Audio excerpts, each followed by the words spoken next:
नमस्कार मित्रों, मेरा नाम है आदित्य। आप देख रहे हैं एडवोकेट आदित्य यूट्यूब चैनल। जैसा कि मैंने आपको बताया था कि मैंने अपने चैनल पे एक नया प्रोग्राम स्टार्ट किया है जिसका नाम है आपकी सलाह।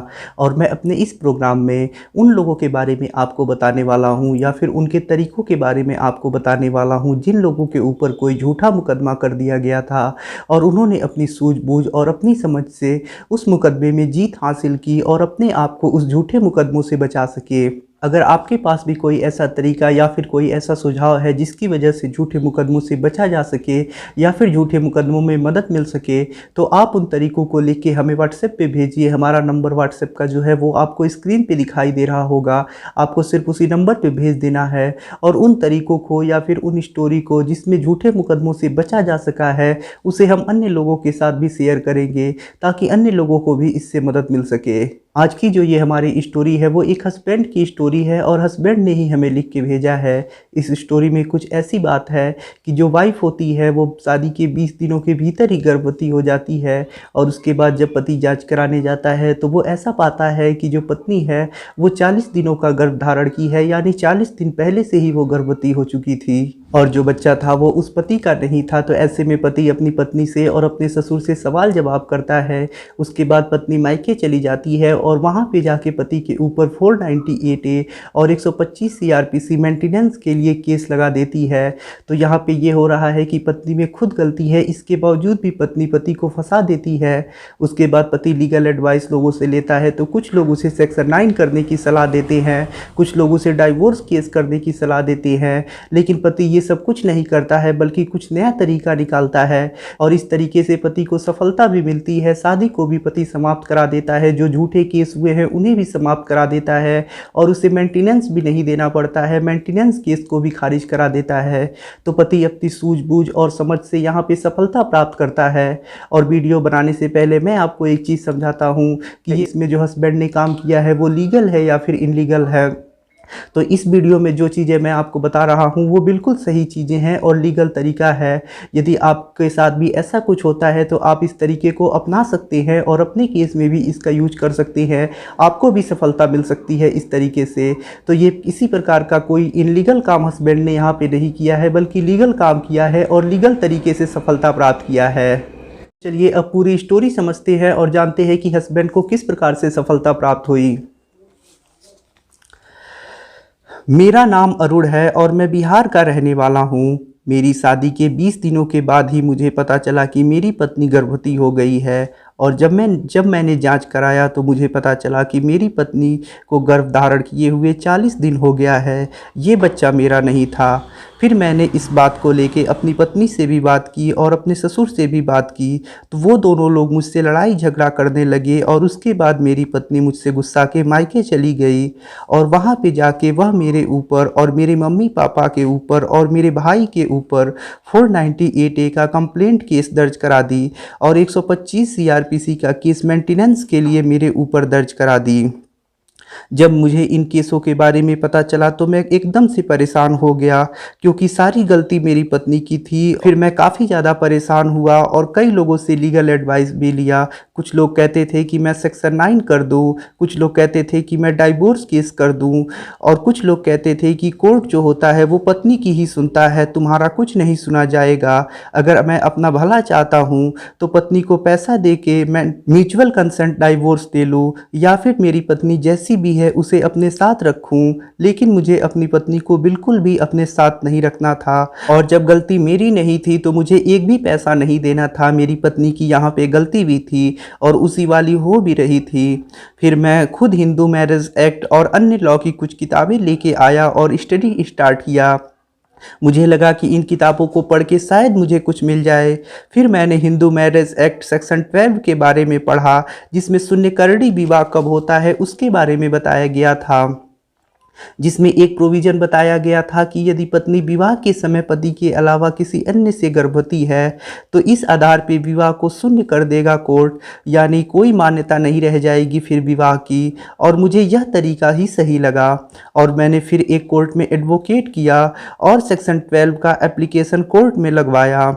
पत्नी को नोटिस गया और वो हाजिर होकर कोर्ट में अपना जवाब लगाई। जो मैंने जांच कराया था हॉस्पिटल में और जिसमें आया था कि मेरी पत्नी शादी के पहले से ही गर्भवती है, उसका सर्टिफिकेट भी लगवाया। लेकिन मेरी पत्नी कोर्ट में हाजिर होने के बाद झूठ बोलने लगी और कहने लगी कि ये सारी बातें गलत है।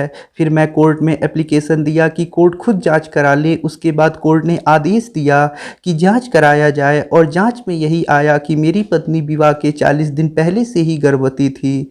तो कोर्ट इस बात पे मेरी पत्नी से जवाब मांगा और अब भी उसने झूठ ही बोला, यानी मेरी पत्नी अब भी झूठ ही बोलने लगी कि वो कहने लगी कि शादी से पहले ही हम मिलते जुलते थे और मेरा और मेरे पति का शादी के पहले भी कई बार फिजिकल रिलेशन बन चुका है।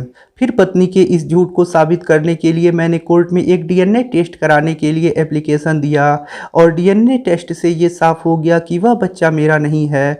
और कोर्ट ने इस आधार पे कि पत्नी शादी के समय किसी अन्य के बच्चे की मां बनने वाली थी, इस आधार पे मेरा सेक्शन 12 का जो एप्लीकेशन था उसे ग्रांट कर दिया और जो मेरा विवाह था वो शून्य हो गया। फिर मैं 125 सीआरपीसी का जो केस मेरी पत्नी ने मेंटेनेंस के लिए किया था उसमें भी यह डिग्री लगाई और जज साहब को ओरली सारी बातें बताई। तो जज साहब ने मेरी पत्नी से जवाब मांगा, लेकिन मेरी पत्नी के पास कुछ सटीक जवाब नहीं था, तो वो कुछ सटीक जवाब नहीं दे सकी और जज साहब ने पत्नी के 125 सीआरपीसी मेंटेनेंस केस का जो एप्लीकेशन था उसे खारिज कर दिया। वहां पत्नी जज साहब से बोलने लगी कि मेरा जो भी सामान मेरे पति के पास है वो मुझे दिलवा दिया जाए, लेकिन जज साहब ने इस बात पे उसे ही डांट दिया और बोल दिया कि ये सारे सामान जो हैं वो यहाँ से उसे नहीं मिल सकते हैं। अब मैं 498A की क्वेसिंग के लिए 482 सीआरपीसी का एप्लीकेशन हाई कोर्ट में लगवाया और सबूत के तौर पे जो शून्यकर्णी विवाह हुई थी उसकी डिग्री लगाई और कोर्ट में ये तर्क दिया कि मेरी पत्नी एक चरित्रहीन महिला है और जब इसका गलत काम पकड़ा गया है तो वो झूठे केस में मुझे फंसा दी है। और जज साहब को जब ये सारी बातें पता चली और मेरी पत्नी के चरित्र के बारे में जब जज साहब को भी पता चला तो वो भी काफ़ी ज़्यादा नाराज हुए और मेरी पत्नी से उन्होंने जवाब मांगा और पूछा कि क्या आपके पास कोई ऐसा सबूत है जिससे सिद्ध होता हो कि आपके पति ने आपके साथ मारपीट किया है। तो इस पे मेरी पत्नी के पास कोई जवाब नहीं था, ना ही वो कुछ ऐसा दे सकी जिससे सिद्ध होता हो कि मैंने उसके साथ मारपीट किया है। उसके पास डॉक्टरी मुहैया तक नहीं था और हाई कोर्ट में जो मेरा 498A का केस था उसे क्वैश कर दिया गया और इस प्रकार से मैं अपनी सूझबूझ और अपनी समझ से अपनी पत्नी और उसके झूठे केसों से बच सका। और तो और जो शादी का सामान जैसे कि टीवी, फ्रिज, सोफा आदि वो अपने साथ लेके आई थी वह भी मेरे पास ही है। अब तो मैं उसे ये सारे सामान भी नहीं देने वाला हूँ, ना ही उसे एक भी पैसा देने वाला हूँ। गलती उसकी है तो वो समझे बूझे। मैं अपनी ज़िंदगी में बहुत ही ज़्यादा खुश हूँ और अब मेरा शादी समाप्त भी हो चुका है। इस प्रकार से शायद इन केसों से मैं इस कारण से बच पाया कि मैंने खुद जानकारी प्राप्त किया और किसी की बातों में न आके ना ही मैंने सेक्शन 9 का केस किया, ना ही डाइवोर्स का केस किया और कुछ अलग करने का प्रयास किया। अगर मैं लोगों की बातों में आके सेक्शन 9 का या फिर डाइवोर्स का केस कर देता तो खुद ही मैं फंस जाता और कई सालों तक ऐसे ही मेरा केस पेंडिंग पड़ा रह जाता और इन केसों के चक्करों में मेरे कई साल बर्बाद हो जाते। लेकिन मैंने ये सब नहीं किया। अपनी सूझबूझ और जानकारी की वजह से मैं बच पाया इन झूठे केसों से।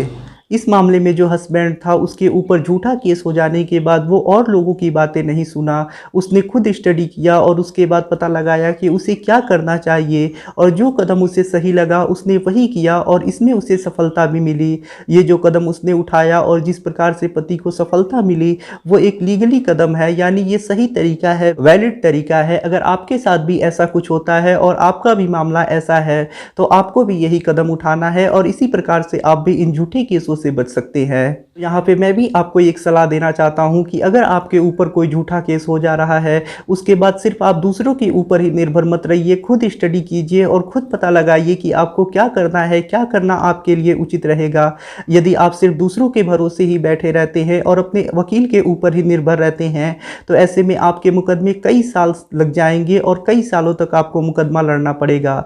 लेकिन यदि आप खुद स्टडी करते हैं, पता लगाते हैं कि क्या करना सही रहेगा, उसके बाद अपना कदम उठाते हैं तो इससे आपको काफ़ी जल्दी सफलता मिलेगी। तो ये जो हस्बैंड की स्टोरी थी वो एक सक्सेसफुल हस्बैंड की स्टोरी थी। इसमें पति के ऊपर झूठा मुकदमा हुआ था, इसके बावजूद भी पति ने हार नहीं मानी और उसने खुद स्टडी किया, अपनी सूझबूझ से अपने आप को उन झूठे मुकदमों से बचा सका। हस्बैंड ने शादी को ही शून्य करा दिया और हस्बैंड को इस प्रकार से मेंटेनेंस भी नहीं देना पड़ा। और उसके बाद जो पत्नी ने 498A का केस किया था उसे भी क्वैश करा दिया और उसे 498A के झूठे मुकदमे में चक्कर नहीं काटने पड़े। यदि आपको ये वीडियो पसंद आया हो तो वीडियो को लाइक कर दें, अपने दोस्तों के साथ शेयर करें और यदि आप चैनल पे नए हैं तो चैनल को सब्सक्राइब करके बेल आइकन को दबा दें। यदि आप मुझसे फ़ोन पे बात करके कोई सलाह लेना चाहते हैं तो इसके लिए आप डिस्क्रिप्शन चेक करिए, वहाँ पे बताया गया है कि आप किस प्रकार से मुझसे फ़ोन पे बात कर सकती हैं। मिलते हैं नए वीडियो के साथ अगले दिन, तब तक के लिए जय हिंद, जय भारत।